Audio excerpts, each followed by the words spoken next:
Age discrimination is the number one form of discrimination in America. If you take every other form of discrimination, those that, of course, are in the headlines and the others that are legally violations of employment and other laws, you combine all of that, age discrimination is greater than the combination of the others. Welcome. This is Dr. David D. Shine for the special edition of Saving America.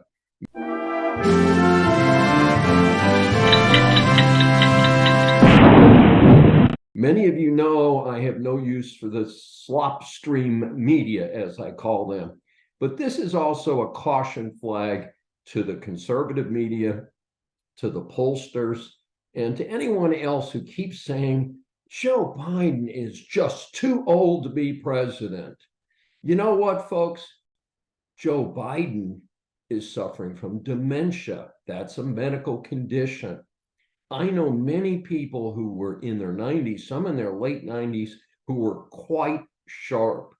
It's not about age, it's about the condition of the mind and things like that. And this is an extremely important concept, folks, and I'm very concerned. Poll after poll says, oh, Americans think Joe Biden is too old to be president, but they're still going to vote for him because they hate Trump. Gosh, what an intelligent statement. What an intelligent poll. What in America have we come to? That age without any further definition is okay. Hey, here's the reality on Joe Biden. I've known who he is for a very long time. When he was a fairly young senator from Delaware, he was stupid. We didn't know how corrupt he was, but he was a liar and he was pretty useless to America. I think the people of Delaware voted for him because they thought, we can have a clown in one office, it's okay.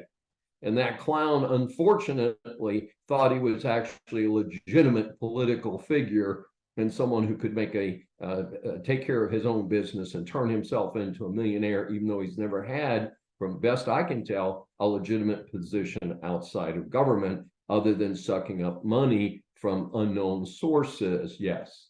But in any event, clearly he is suffering from some form of dementia. And that is really the issue, not his chronological age. Now, Mitch McConnell recently had his second public gaffe where he just stopped talking in front of the cameras and everybody went berserk. O'Connell is an older gentleman. However, a medical doctor did analysis and said he is suffering from aphasia. Let me read the definition. Aphasia is a disorder that affects how you communicate. Aphasia usually happens suddenly after a stroke or a head injury, but it can also come on gradually from slow-growing brain tumors or disease that causes progressive permanent damage, like dementia or Alzheimer's. Yes, folks, notice not age, but some specific cause. Recall that McConnell had a serious fall and was hospitalized for some period of time. Both recent public aphasia incidents happened after his fall. Nancy Pelosi is a greedy scumball. She is still going strong, though. Nobody said she's too old. She is 4 years older than Biden. Yes, folks. And this is the point. It's not about age. It's about the condition of the mind. And hers has been perverted for a long time, but she does not appear to be suffering from dementia. She's got other problems. I don't think it's clinical in nature.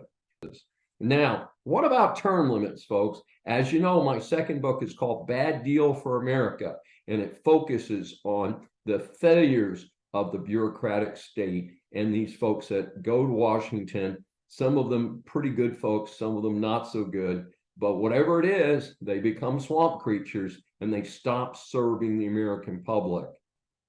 That is why I support term limits. It does not have anything to do with chronological age. And certainly if people have developed dementia or some other condition, then it needs to be based on that. And certainly those people should either stop running for office or their family should give them the hook Mitch McConnell, Joe Biden, Nancy Feinstein, and others, and take them home and have the governors of the states appoint a temporary replacement until a person who is in good health can be elected to that position. Representing the American people is an awesome responsibility, and we need people who are both fit physically and mentally to take on the job. And we need to be more responsive to who we're electing to these few and important offices. Come on, Americans, stop committing overt age discrimination. Let's be specific about the problems you're observing. Thank you for listening, and I appreciate your feedback. This is Dr. David D. Shine for this special edition of Saving America. If you've enjoyed this episode, please subscribe on your favorite platform.